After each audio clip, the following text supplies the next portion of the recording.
नमस्कार किसान भाइयों, स्वागत है आपका अपने YouTube चैनल पर। आज हम बात करने जा रहे हैं सरसों में लगने वाले कीट व रोगों के बारे में। तो इसमें जो सबसे पहला की रोग है वो लगता है मस्टर्ड वाइट रस्ट यानी सफेद रोली रोग। यह रोग पत्तियों, तनों, फूलों पर लगता है। इसमें फफूंद जैसा पदार्थ होता है जो कि पत्तियों की निचली सतह पर लगता है और यह गोल, सफेद व चमकीले रंग का होता है।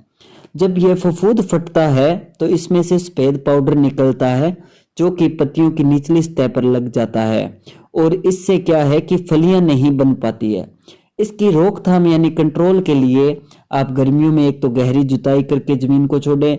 इसके अलावा अगर खड़ी फसल में इसका प्रकोप हो जाता है तो मैंकोजेब, जिनेब या रिडोमिल का स्प्रे करें। इसकी स्प्रे जब लक्षण दिखाई दें तो पहली स्प्रे करें और उसके बाद 15 दिन बाद दोबारा इनकी स्प्रे जरूर करें, जिससे कि यह रोग कंट्रोल हो सकता है, रोकथाम हो सकती है। इसके बाद हम बात करते हैं डाउनी मिल्ड्यू की। यह रोग पत्तियों के निचले सतह पर लगता है और तनों पर भी लगता है। इसमें पीले व सफेद रंग के धब्बे बनते हैं।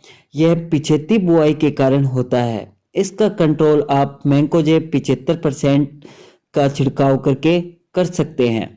इसके बाद हम बात करते हैं कीटों के बारे में। तो इसमें 3 मुख्य कीट लगते हैं, जिसमें कि सबसे पहले आती है आरा मक्खी यानी आरा मक्खी की लार्वा, जिसे सुंडी भी कहते हैं, वह नुकसान पहुंचाती है। यह सुंडी पत्तियों को खाकर नुकसान पहुंचाती है। इस कीट का रोग अक्टूबर से नवंबर तक होता है और जब बिजाई कर देते हैं तो उसके 7 से 10 दिनों बाद इसका नुकसान करना शुरू कर देती है। इसके कंट्रोल के लिए आप क्विनोलफोस 1.2% का 6 kg पर बीघा के हिसाब से छिड़काव कर सकते हैं, जिससे कि इस रोग से बचाया जा सकता है। इसके बाद दूसरे कीट की बात करते हैं तो चेप्पा या फिर इसे मोइला भी बोलते हैं, इंग्लिश में इसे एफिड बोलते हैं। इसका भी अटैक होता है। इसका अगर हाई अटैक हो गया तो पूरी की पूरी फसल चौपट हो जाएगी और बहुत अधिक नुकसान उठाना पड़ता है किसान को।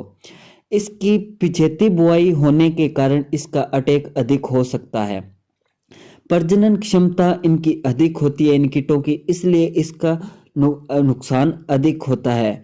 इसके में फलियां कमजोर रह जाती है, दाना कमजोर रहता है, जिससे कि सरसों में ऑयल की यानी तेल की मात्रा कम होने के कारण सरसों का नुकसान होता है। इसके कंट्रोल के लिए आप रोगर 2 ml पर लीटर वाटर के हिसाब से स्प्रे कर सकते हैं या फिर अमीडा 30% की भी स्प्रे कर सकते हैं। इसके बाद तीसरे कीट की बात करें तो पेटेट बंग यानी गदिल्ला कीट भी जिसे कहते हैं। इसकी मादा होती है जो जमीन और पौध दोनों पर अंडे देती है, जिसके कारण की फसल को बहुत अधिक नुकसान होता है। इसका कीट 15 से 20 दिनों के अंतर्गत नुकसान पहुंचाता है। यह कीट दानों का रस चूसकर तेल की मात्रा को घटाते हैं। इसके कंट्रोल के लिए आप मेलाथियान 50% का स्प्रे कर सकते हैं, जिससे कि फसल को कुछ बचाया जा सकता है और कीटों द्वारा कंट्रोल किया जा सकता है।